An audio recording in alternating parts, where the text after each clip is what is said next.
Hey guys, it's Marshall from Going Gear, and this is the extended review of the Eagletac SX25L3. We'll be looking at both the XML2 and the MTG2 versions. Alright, so here we have both versions of the SX25L3. I've got the MTG2 version outside of the packaging with batteries and the rear switch already on it. This is the XML2 version. I'm going to go and open it up and show you what everything that you get with it. So this is the kit version. I've got the kit versions of both of these, and I'll tell you what you get with the kit and the non-kit version. User manual, always worth the read. A bunch of good information in there. There's a ton of options and programmable features and stuff like that that you have on these. Super simple interface, but if you want it to be advanced, it can be advanced. So the other stuff that you get in here, you've got these tubes right here, and what these are if you want to use CR123 batteries, you can slide a couple of them in there, help keep the CR123s from rattling around in the battery tube. Totally optional, they're not required, you don't have to use them with 123s, just a good option. You can also use them as battery carriers if you want to use them for that. Spare O-ring, lanyard if you want to use that. And the other stuff that you have in here. So again, this is the kit version. So the kit version comes with a rear switch. And this right here is the reason that I tell everybody to get the kit version, because it's super useful, makes it really easy to find the switch at night, you know, to activate the light, turn it on, turn it off. So this right here is reason enough to get the kit version. Go ahead and pull this out. You can see it comes with a nice bag to protect it. Another thing that comes with the kit version is this stainless steel bezel. So the other one just comes with a regular smooth bezel, smooth aluminum. The reason that this comes with the stainless steel one is because you can remove this, and this is how the filters that come with the kit attach to that. So keep that in mind. Of the stuff that you see here, the non-kit version does not come with the rear switch. It does not come with the stainless steel bezel. And it also doesn't have the extra connection necessary to make this switch work.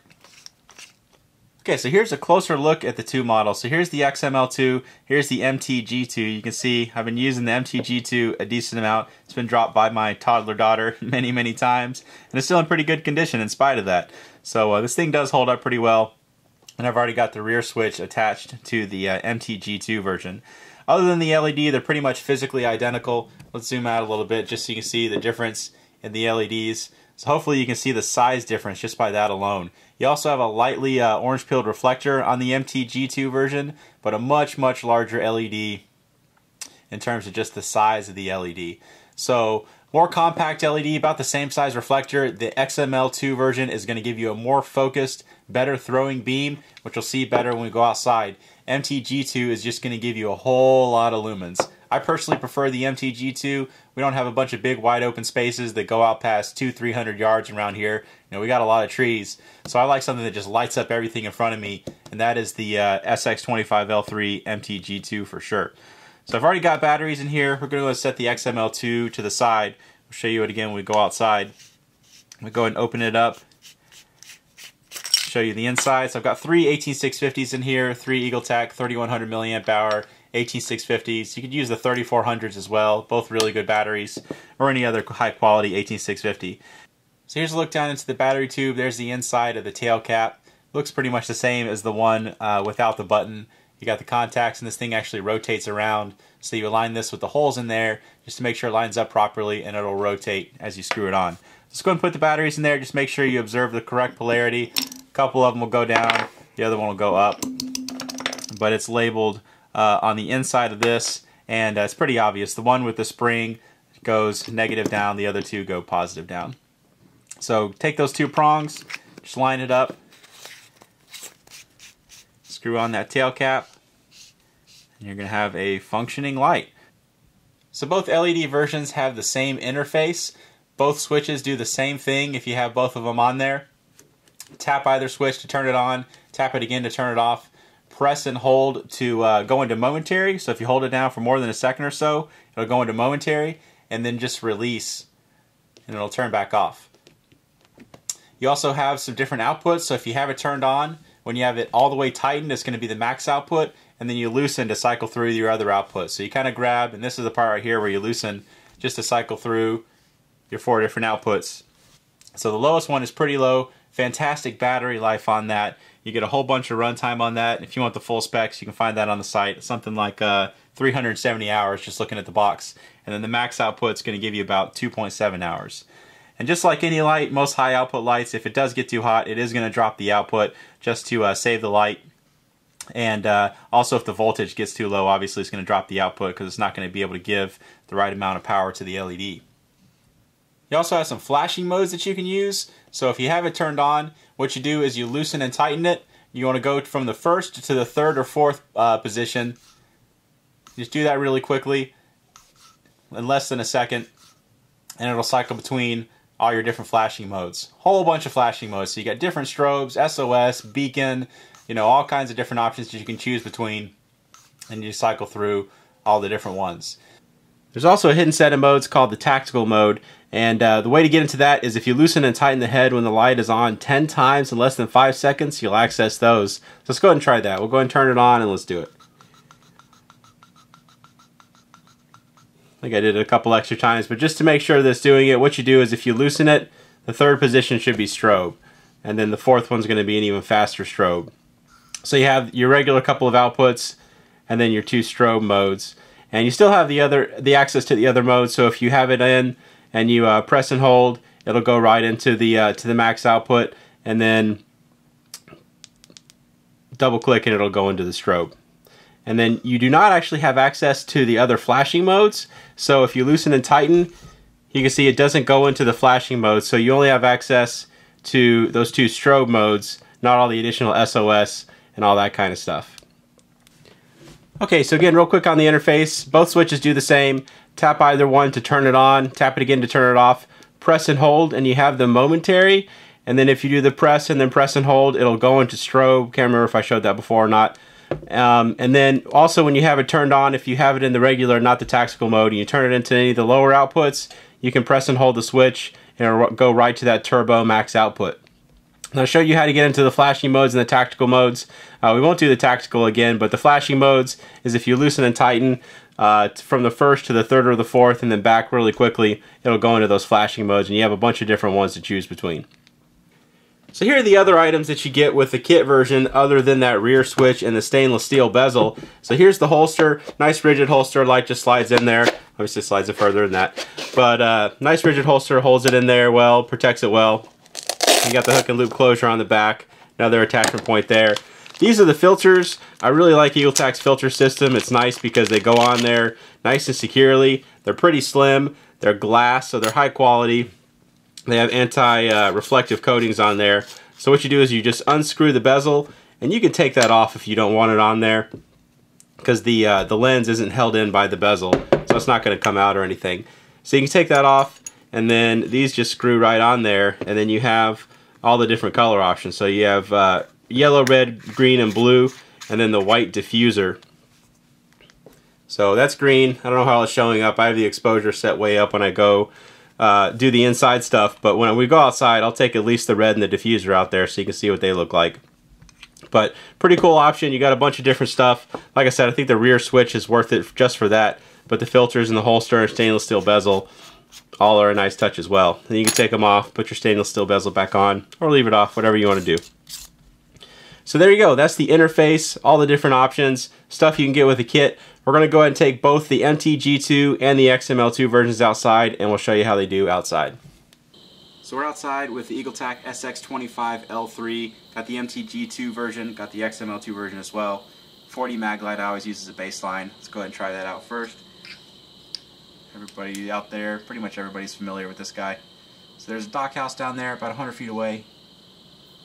Shine around the trees and bushes and stuff. Okay, let's go ahead and try out the MTG2 Eagletac first. So, whole lot of light coming out of the sky. I really like this thing. I use it a lot, and that was the low battery indicator. So, it kind of shows you how much I use it. It's going to flash every now and then telling you that the battery's low. We'll shine it around. Ton of light coming out of this thing. Just a huge hot spot on it. You know, a good transition from the hot spot down to the spill. Just lights up everything in front of you. Super useful beam. I really like this light. I find myself using it all the time. Kind of shine it around. Show you the different outputs on it.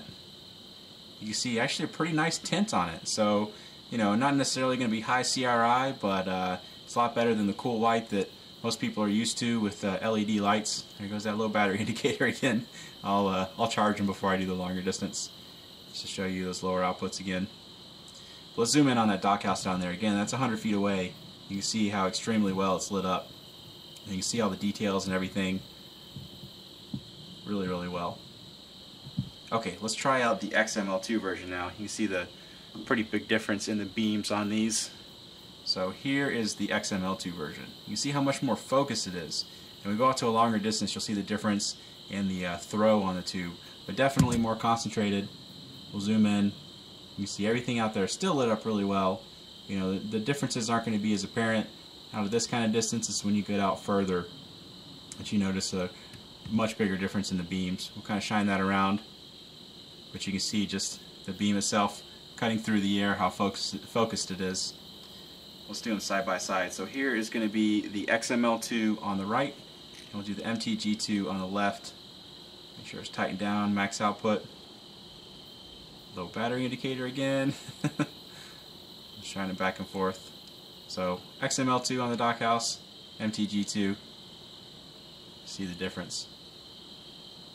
Both very, very useful, but you can kind of see why I really like the MTG2 version.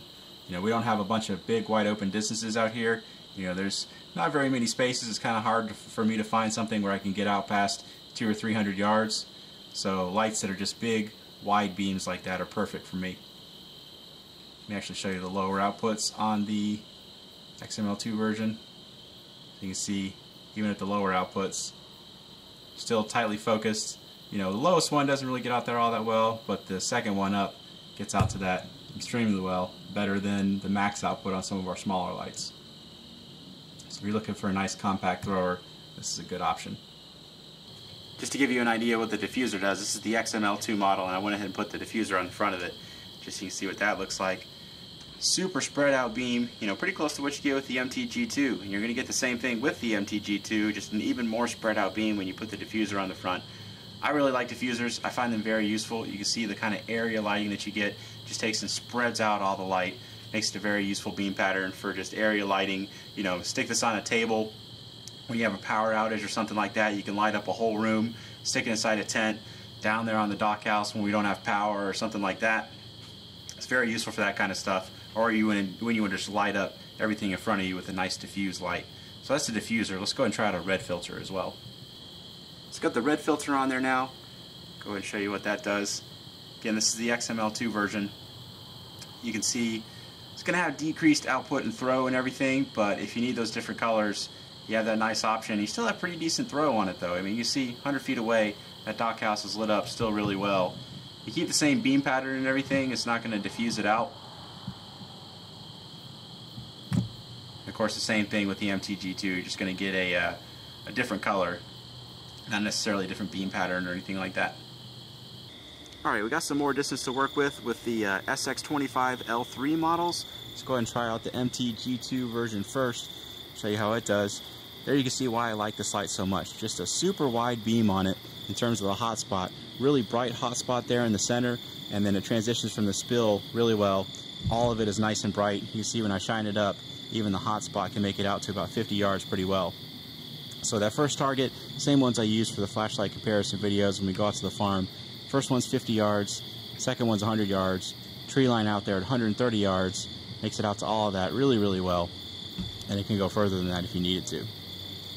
But just a wide, nice, useful beam, and even the lower levels are still very useful. Drop it down, second one, there's the third one, and then the lowest one, great for up close kind of stuff when you want to get really good battery life. You can just drop it down to that, and then it's just a quick twist to get back to up to the other levels. Okay, let's try out the XML2 version. So there you go. Much more concentrated beam, but if you need the throw, you need the distance, you like the more concentrated beam, this is definitely the one to go with. So, first target, second target, tree line beyond, you can see how well they're lit up with that nice concentrated beam on it. Zoom back out. And still, very bright spill on it. When I shine it up, you can see it still makes it out to that first target pretty well.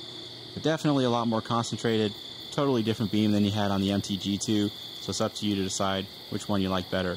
Or just be like a lot of people and buy them both, because they do both have their uses for sure. So we'll do them side by side. We'll have the, actually let me show you the other levels on the XML2 first. So that was obviously the highest one, and the lower ones, and the low one. You can see actually that's pretty good for distance. It's not going to go out to 50 or 100 yards, but still gets out there pretty well. Okay, we'll have the XML2 on the right, MTG2 on the left, kind of shining back and forth. You see how different the beams are. Their spills are overlapping a little bit, but that hopefully illustrates how different the beams are, and also the colors. You know, the MTG2 has a really nice color on it. That's another reason I like it a lot. So it's got almost a neutral tint to it.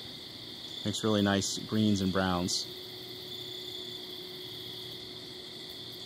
Okay, so there you go. Those are the two Eagletac SX25L3 models. You got the MTG2, which is this one, and the thrower is the XML2. If you like them, you can buy them from us at goinggear.com. If you like the video, please subscribe. We put out a ton of gear and flashlight videos. And if you have any questions, you can reach me in the comments, or you can reach any of my guys at goinggear.com. Thanks for watching.